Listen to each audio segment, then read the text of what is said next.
What is going on? My name is Mike. This is all about pressure washing. And in today's video, we're going to talk about something that comes up way more often than you might think. And that is when a customer tries to tell you how much you are going to charge them. So like I said, this happens way more often than you would ever expect. So you get a call, right? The customer gives you the scope of work. You either run out there and do, my ducks are quacking, please forgive me.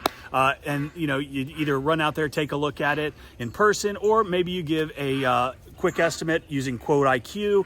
You take your measurements and then you send them an estimate, right? 9 times out of 10, customer gets it, they accept it, you schedule, and you take care of them. You send them the invoice, you get paid, and hopefully you create a customer for life. But every once in a while,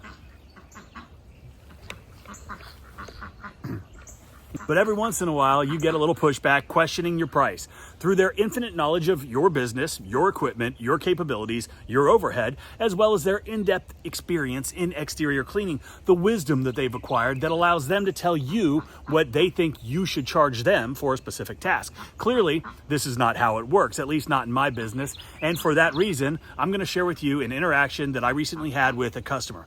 This is a prime example of what we sometimes have to deal with and how I try to handle these situations. Potential customer gave us a call on a Friday morning. Apparently they had a very bad rust stain that they were trying to get a price on because their house was on the market. It went under contract, and I can only assume that the buyer had stipulated in the contract that this be addressed before the closing.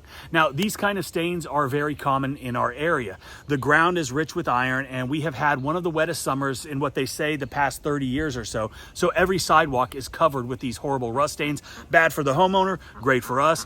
But like I said, I got the message. I shot her a quick text and asked what the property address was so we could take a look. She then sent over a couple of pictures, and as you can see here, these are pretty bad stains. But when you have the knowledge, you have the experience, you have the expertise, and the knowledge of what chemicals to use, and you don't take shortcuts and you use the right chemicals to do the job, then things like this are pretty easy and very profitable because it's something that most folks, especially homeowners, don't have any experience with, but they are willing to pay, and usually pretty well, to take care of these unsightly stains. It's the same with like a roof cleaning job, right? Also, if you're interested in learning about all the different chemicals, the different applications, how to clean all the different surfaces on any residential surface that you might encounter when you're out there working, check out How to Wash. We cover every aspect of soft washing and pressure washing, from the equipment needed, how to use it, how to clean everything. There is a link below, so check it out.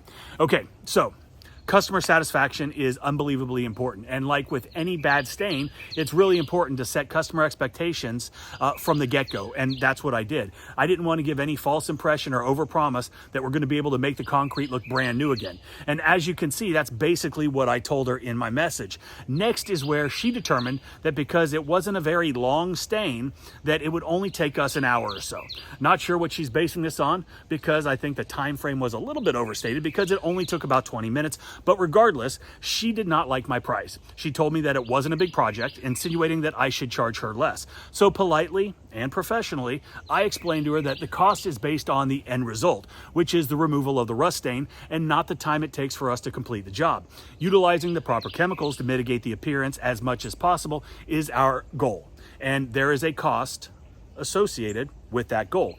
On some occasions, I will also remind customers that if we do a job in 30 minutes, it's because we spent 10 years learning how to do that job in 30 minutes, and that they are paying for those years and not the minutes. But I did not do that here. And as a business owner, you need to understand that it's really important to charge for your expertise. Yeah, it's removing rust stains. Yeah, it's removing mildew. Yeah, it's cleaning algae from a roof, cleaning out gutters. But these are things that the potential customer either doesn't want to do for themselves, can't do for themselves, or doesn't know how to do it. So they have to get it done by somebody else, and hopefully that is us. And that is the beauty of having a service business and providing services in which we determine the value of that service. And that's for you to decide, as you know, it's your business. And of course, it's based on a number of things. But the bottom line, they can either choose to go with us or they can choose to go a different route. But that does not impact how we price things. It doesn't impact what our overhead is, what our costs are. And these are very real numbers. And if you're not on top of those numbers, then you're never really going to know how truly successful your business is or how bad it's actually doing. But I've made a dozen videos about that, so we're not going to go deep into that right now. But I just wanted to share this little experience with you. And by the way, she texted me back 4 days later and asked when we could do the job. So you guys always say, hey, Mike, you never do the before and after pictures. Well, here they are. Hope you enjoy. Thanks for watching, and I hope you have a great day.